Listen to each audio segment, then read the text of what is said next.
Hello everyone welcome back to my channel. आज प्राय बहु जुग पर लंग भिडियो अपलोड करছি। এর কারণ হচ্ছে এক্সামের প্রেসার ছিল আর একটু ফোনটাও খারাপ হয়ে গিয়েছিল, তার জন্য আমি ভিডিও আপলোড করতে পারিনি। তো চলো বেশি কথা না বলে ভিডিওটা শুরু করি। আজ আমি বানাবো 3D বাটারফ্লাই পেন্টিং।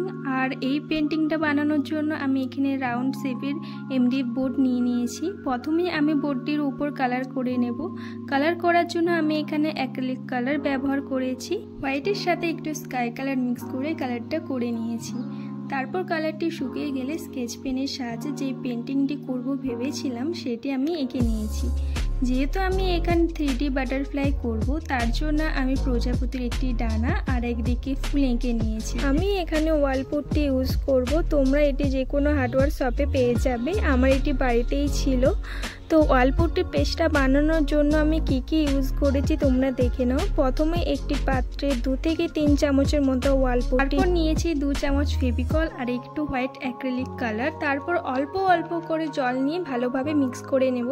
আমি এখানে একটু ভুল করে ফেলেছিলাম, প্রথমে অনেকটাই জল দিয়ে ফেলেছিলাম, পরে আরও 1 চামচ ওয়ালপুটটি দিতে হয়েছিল। তোমরা যেন এই ভুলটা কখনোই করো না, একটু একটু করে জল দিয়ে তারপরেই পেস্টটিকে বানাবে। একেবারে প্রথমে অনেকটা জল দিয়ে ফেলো না। পেস্টটি একটি কোণের মধ্যে নিয়ে যে পেন্টিংটি করে রেখেছিলাম তার উপরে বর্ডারের ধারে ধারে পেস্টটিকে লাগিয়ে নিচ্ছি। আমি একদমই সরু করে প্লাস্টিকের প্যাকেটটিকে কেটে নিয়েছিলাম যাতে পেস্টটি সরুভাবে পড়ে।